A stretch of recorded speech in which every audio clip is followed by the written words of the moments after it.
नमस्कार, आप देख रहे हैं खेती किसानी से जुड़ा हमारा साप्ताहिक कार्यक्रम पूसा समाचार। मैं हूं कपिला शेखावत और मैं डॉक्टर विशाल सोमवंशी संस्थान की ओर से सभी दर्शकों का हार्दिक स्वागत करते हैं। आज हम दर्शकों को धान में रोग प्रबंधन एवं सरसों में फसल प्रबंधन के बारे में तकनीकी जानकारी देंगे। पूसा समाचार के माध्यम से विभिन्न प्रदेशों से किसान भाई लगातार अपनी समस्याएं हमारे व्हाट्सएप नंबर 9560297502 पर भेज रहे हैं, जिसका समाधान हम पूसा व्हाट्सएप सलाह सेगमेंट में आपसे साझा करेंगे और अंत में होगी मौसम खबर। आगे बढ़ने से पहले आप सभी से अनुरोध है कि हमारे संस्थान के चैनल को आप जरूर सब्सक्राइब करें और बेल आइकॉन दबाना ना भूलें, ताकि हमारे YouTube चैनल पर अपलोड किए गए सभी वीडियोस के नोटिफिकेशंस आप तक जरूर पहुंचे। अनाजी फसलों में धान एक प्रमुख फसल है जो लगभग संपूर्ण भारतवर्ष में उगाई जाती है। हम उम्मीद करते हैं कि हमारे द्वारा दिए गए वैज्ञानिक परामर्श के आधार पर ही आप अपने धान की खेती कर रहे होंगे। देश भर से कई किसानों ने इस समय धान में रोग की समस्या से हमें अवगत कराया है, जिनके प्रबंधन की विस्तृत जानकारी दे रहे हैं पूसा संस्थान के विशेषज्ञ डॉक्टर के मंडल। जो मुख्य बीमारियां है वो है बैक्टीरियल लीफ ब्लाइट, जो पत्ते में झुलसा रोग के नाम पे परिचित है। किसान भाइयों, मेरा हाथ पे ये जो बैक्टीरियल झुलसा रोग है, जो बीमारी है, इसकी जो लक्षण है आप देखिए। शुरुआत में इस टाइप का दिखते हैं, इसमें ऊपर से सूख जाते हैं, उसके बाद धीरे धीरे वो सूखा हुआ पोर्शन नीचे नीचे फैलते हैं और उसके बाद सारे पत्ते ऐसे सूख जाते हैं। इस बीमारियों को पहचानने के लिए और एक छोटा सा टेस्ट करके मैं दिखाऊंगा। मेरा हाथ पे 2 कल्चर टेस्ट ट्यूब है और इसमें विशुद्ध पानी है और इसमें हमने जो बीमारी वाला पत्ते हैं उसको तोड़ के हम इसमें डुबाएंगे। जैसे मैंने इसका कांटा अंत पानी के अंदर होना चाहिए। उसके बाद 1-2 मिनट के बाद इस कांटा अंत से आप दिखेंगे जो धुआं जैसे चीज़ें निकलते रहेगा और ये कुछ देर बाद 5 से 10 मिनट के बाद ये पानी का जो कलर है वो धुंधला हो जाएगा और इससे आपका सही पहचान है जो ये बीमारी बैक्टीरियल लीफ ब्लाइट और जीवाणु झुलसा रोग द्वारा संक्रमित है। उसके रोकथाम के लिए कॉपर ऑक्सीक्लोराइड 2 से 2.5 ग्राम प्रति लीटर पानी में मिला के स्प्रे करना पड़ेगा और स्ट्रेप्टोसाइक्लिन बोल के एक एंटीबायोटिक आते हैं, जीवाणुनाशक आते हैं, उस एंटीबायोटिक को 6 ग्राम का पाउच मिलता है और 6 ग्राम का पाउच 30 लीटर पानी में मिला के उसको स्प्रे करना पड़ेगा। ये 2 स्प्रे का जो अंतर है वो 10 से 15 दिन होना चाहिए।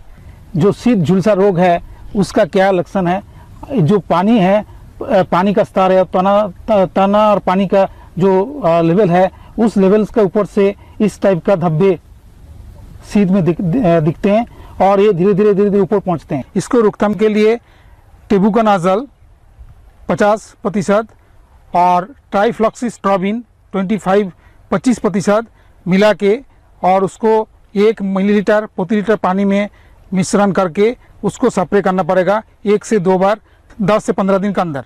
ये मेरा हाथ पे जो बलियां हैं इसमें बैक्टीरियल पैनिकल ब्लाइट, जो जीवाणु झुलसा रोग पैनिकल में जो होते हैं, ये ज़्यादातर ये आप देखिए इसमें कैसे धब्बे ब्राउन कलर की धब्बे दाने में होते हैं और ये तो शुरुआत में, उसके बाद धीरे धीरे दाना बिल्कुल ही ब्राउन हो जाएगा, जैसे ये मेरा हाथ पे है।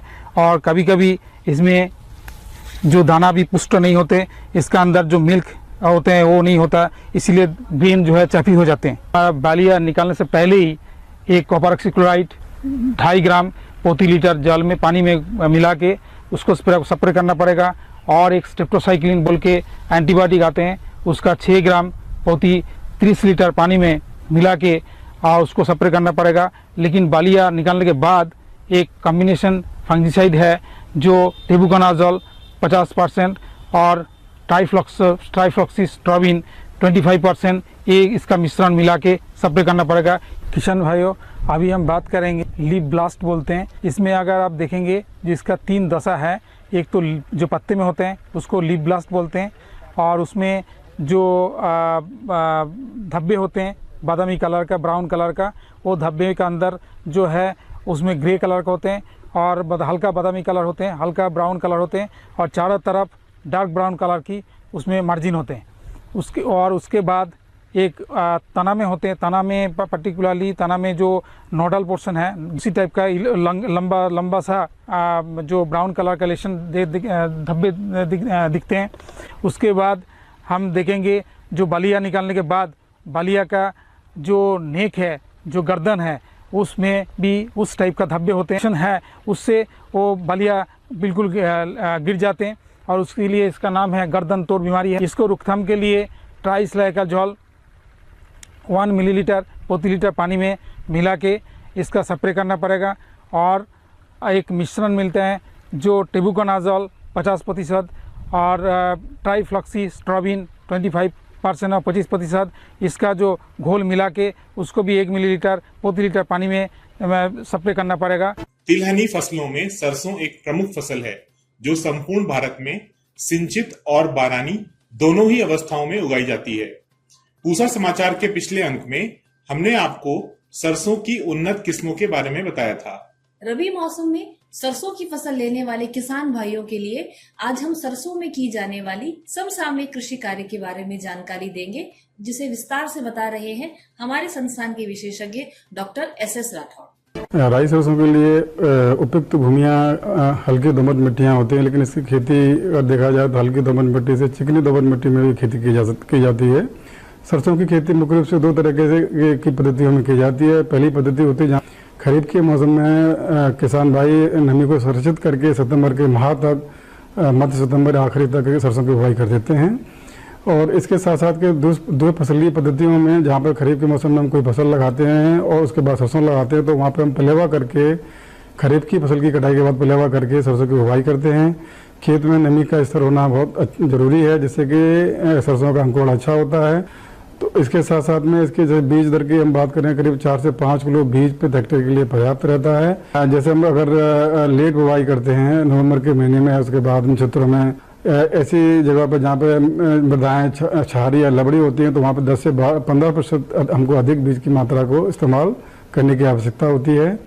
और सबसे बढ़िया तरीका बुवाई करने का होता है पंक्ति में बुवाई करें। पंक्ति में बुवाई देखा गया है 30 से 45 सेंटीमीटर पंक्ति से पंक्ति की दूरी अगर हम रखते हैं तो इसमें पौधों की संख्या बहुत उपयुक्त बनी रहती है। सावधानी रखने वाली बात यह है कि जब बुवाई के समय में जो उर्वरक का इस्तेमाल कर रहे हैं वो बीज के साथ मिलना नहीं चाहिए। अगर उर्वरक बीज के साथ मिल जाता है तो इससे सरसों का अंकुरण प्रभावित होता है। इसके लिए जरूरी हो जाता है कि सरसों के बीज की बुवाई 3 से 5 सेंटीमीटर की गहराई पर और उर्वरकों का प्रयोग मिट्टी में करीब 7 से 10 सेंटीमीटर की गहराई पर करना चाहिए। और जब ये उर्वरक बीज के नीचे रहते हैं तो इनका अच्छा प्रभाव होता है। बाद में जब पौधा अंकुरित होता है उसके बाद में पोषक तत्व की उपलब्धता भी अच्छी प्रकार से बनी रहती है। ऐसी मृदाओं में जहां भूमिगत कीड़ों की समस्या है वहां पर क्विनोल फास की 15% करीब 25 किलोग्राम पाउडर को आखिरी जुताई के समय खेत में मिला देना चाहिए। और इसके बाद भी अगर भूमिगत कीड़े खेत में दिखाई पड़ते हैं तो मेलाथोन 50 EC जो होता है इसको 600 लीटर पानी में मिला करके करीब 1 महीने के बाद हम इसका छिड़काव कर सकते हैं।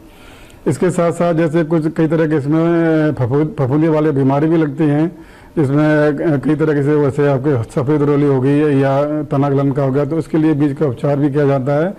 कुछ फंजीसाइड जैसे कि कार्बोनिजम हो गया, इसकी 2 ग्राम मात्रा प्रति किलो बीज उपचारित करने से फायदा मिलता है।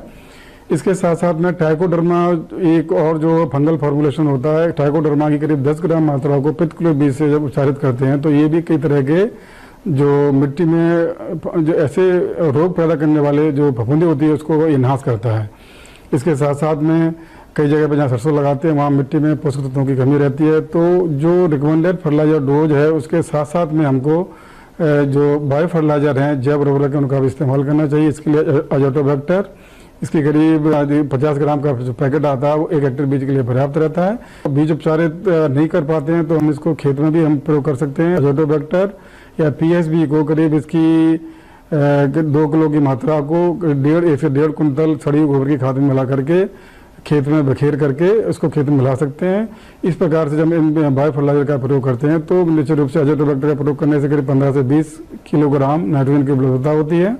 और साथ साथ में PSB से भी करीब फसल की 30 से 40% जो फास्फोरस की जो मांग होती है वो उसकी पूर्ति होती है। इसके साथ साथ में देखा गया है कि खरपतवारों से भी काफ़ी नुकसान होता है सरसों की फसल में। तो बुवाई के तुरंत बाद ऑक्जाडाइग्रेल करके 18% इसकी करीब 90 ग्राम की मात्रा को हेक्टेयर के हिसाब से हम इसका करीब 500 लीटर पानी मिला करके छिड़काव करते हैं। पूसा समाचार में अब समय है पूसा व्हाट्सएप सलाह सेगमेंट का, जिसमें हम आपके द्वारा भेजी गई खेती किसानी से जुड़ी समस्याओं का समाधान बताएंगे। मधुबनी बिहार से राजन कुमार जी ने बैगन के फलों में छेद होकर गलने की समस्या बताई है। आपकी फसल में फल एवं तना छेदक कीट का प्रकोप हुआ है। इसके समाधान हेतु सर्वप्रथम 6 फेरोमोन ट्रैप प्रति एकड़ की दर से खेत में स्थापित करें। रासायनिक नियंत्रण हेतु स्पाइनोसैट की 80 मिलीलीटर मात्रा को 200 लीटर पानी में घोल बनाकर 1 एकड़ में छिड़काव करें। जलगांव महाराष्ट्र से राव साहेब पाटिल जी ने पपीते के पत्ते पीले पड़कर मुरझाने की समस्या बताई है। आपकी फसल में रिंग स्पॉट विषाणु का प्रकोप हुआ है। इसके समाधान हेतु 15 दिन के अंतराल पर 3 बार अल्फा नैप्थाइल एसिटिक एसिड, जो प्लेनोफिक्स के नाम से जाना जाता है, कि 200 मिलीलीटर मात्रा को 200 लीटर पानी में घोल बनाकर 1 एकड़ में छिड़काव करें। गाजीपुर उत्तर प्रदेश से मुजाफिर सिंह जी ने अमरूद के फूल सूखकर गिरने की समस्या बताई है। आपकी फसल में मिलीबग नामक कीट का प्रकोप हुआ है और इसके समाधान हेतु कार्बोसल्फोन की करीब 200 मिलीलीटर मात्रा को 200 लीटर पानी में घोल बनाकर 1 एकड़ की दर से छिड़काव करें। अल्मोड़ा उत्तराखंड से धर्म सिंह जी ने संतरे के फलों में भूरे पड़कर गिरने की समस्या बताई है। इसके समाधान हेतु सर्वप्रथम खेत में जमा पानी को तुरंत निकाल दें। अगर संस्तुतित उर्वरकों का उपयोग नहीं हुआ है तो तुरंत मल्टीप्लेक्स की 1 लीटर मात्रा को 200 लीटर पानी में घोल बनाकर 1 एकड़ की दर से छिड़काव करें। आइए सुनते हैं सप्ताह भर में कैसा रहेगा मौसम का हाल। मौसम खबर। भारत मौसम विज्ञान विभाग द्वारा दिए गए मौसम पूर्वानुमान के अनुसार 5 से 8 अक्टूबर के दौरान दक्षिण आंतरिक कर्नाटक में, 5 से 9 अक्टूबर के दौरान तमिलनाडु, पौंडीचेरी, कराईकल, केरल, माहे में कुछ स्थानों पर भारी बारिश की संभावना है। सप्ताह के दौरान पूर्वोत्तर भारत, पूर्वी भारत, अंडमान निकोबार द्वीप समूह, पश्चिम बंगाल, सिक्किम, लक्षद्वीप, तटीय कर्नाटक, उत्तरी आंतरिक कर्नाटक, तटीय आंध्र प्रदेश, यनम, तेलंगाना में कुछ स्थानों पर हल्की से मध्यम वर्षा की संभावना है। 11 से 13 अक्टूबर के दौरान पूर्वोत्तर भारत, मध्य भारत के आसपास, प्रायद्वीपीय भारत और द्वीपों में वर्षा की संभावना है। प्रिय किसान भाइयों, बहनों एवं दर्शकों, आशा करते हैं पूसा समाचार का यह अंक भी आपकी खेती किसानी से जुड़ी समस्याओं के समाधान में जरूर सहायक होगा। आप सभी दर्शकों से निवेदन है कि ज्यादा से ज्यादा संख्या में हमारे संस्थान के चैनल को सब्सक्राइब करें और पूसा समाचार के हर अंक का लाभ उठाएं। हमारे फेसबुक पेज और एक्स हैंडल को भी जरूर फॉलो करें। कृषि से जुड़ी समस्याएं या अधिक जानकारी हेतु हमें दिए गए नंबर पर व्हाट्सएप करें और अपना नाम एवं पता अवश्य लिखें। आपके सुझावों और प्रतिक्रियाओं का हमें हमेशा इंतजार रहता है। हमारे कार्यक्रम में रुचि लेने और लगातार हमसे जुड़े रहने के लिए बहुत धन्यवाद। अब हमारी आपसे मुलाकात होगी अगले शनिवार, जहां खेती किसानी से जुड़े कुछ महत्वपूर्ण विषयों पर विशेषज्ञों की जानकारी लेकर हम हाजिर होंगे। तब तक खेत खलिहानों के साथ अपना भी खूब ख्याल रखिए और हमें दीजिए इजाजत। नमस्कार।